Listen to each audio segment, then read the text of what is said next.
So what do you do when you have a bunch of tomatoes? Not quite enough to can what you want to can, but you don't want to burn yourself out on tomato sandwiches. Well, you make tomato pie. Have you ever heard of it? Let's go. There we go. You're going to want to cut up your peppers and onions, put them in a saute pan with a little bit of butter, and get those cooking. And if you haven't already peeled the skin off your tomatoes, go ahead and do that.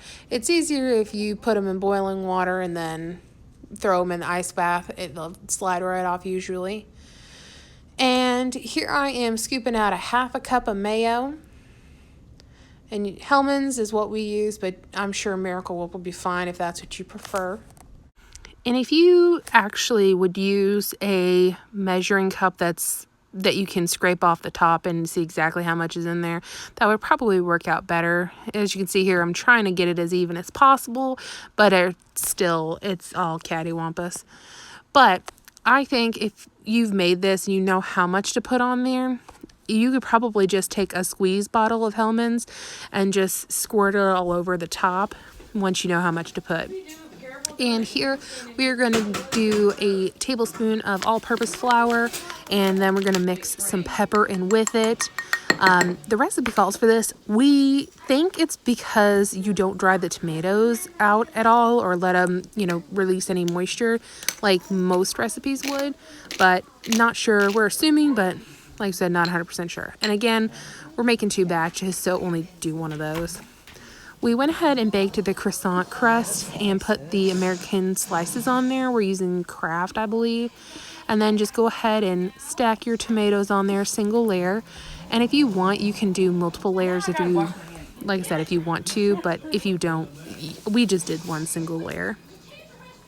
Doesn't that look good? Those are all homegrown tomatoes. The yellow one is actually one we got from someone else, but he grew it in his garden, so still homegrown.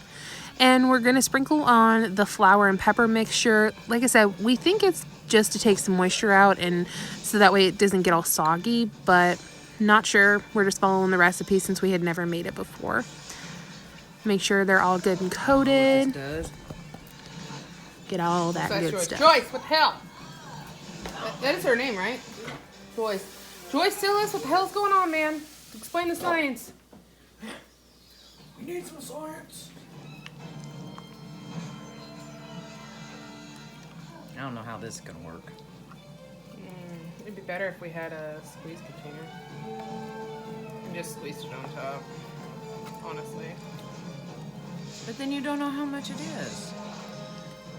Well, we can eyeball it next time. It makes it kind of a cheesy taste. It's really good. Woo! Hello! Okay, done with that one. Now, we add the sauteed peppers and onions.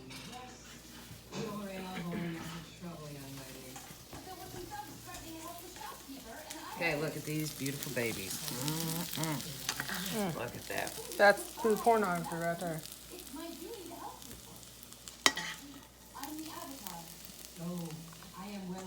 I'm going the wrong way, sorry. Avatar title might impress some people, but not me.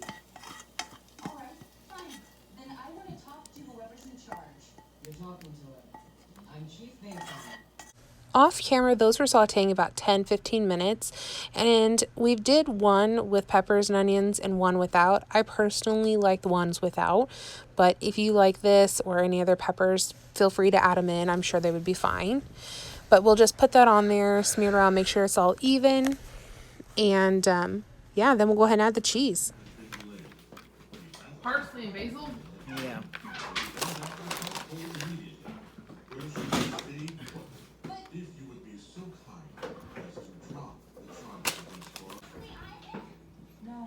Oh shit, I forgot. Damn it.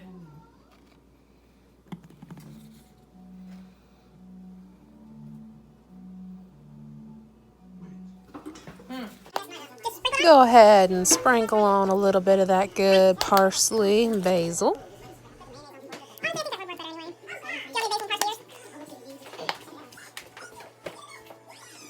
Follow to the oven for 20 minutes. And this is the one. We're going to take this one No and peppers. the one without peppers and onions. We're going to bake it 350 for about Alright. 20 minutes.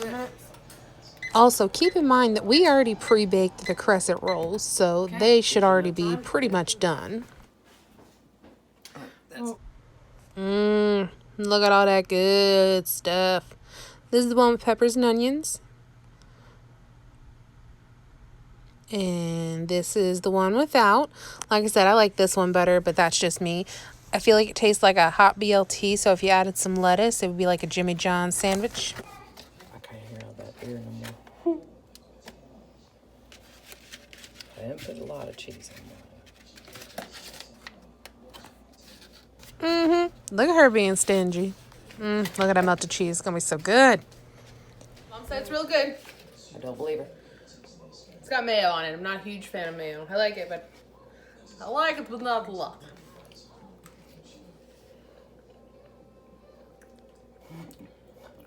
See? Mama knows best. Why have we ever had this? Because you didn't like it. Even the pickiest people really think Just it me minding my tastes own good. business. Gonna listen to Mama a little more often now? Let's not touch your luck. Joyce! Damn it, Joyce, that's good. I wanted to go ahead and post the recipe here so that way you guys could try to make it at home. And if you do, please tag us on Instagram and let us know. Hashtag 5th House and Sage. Please consider subscribing and share with someone who might enjoy this video.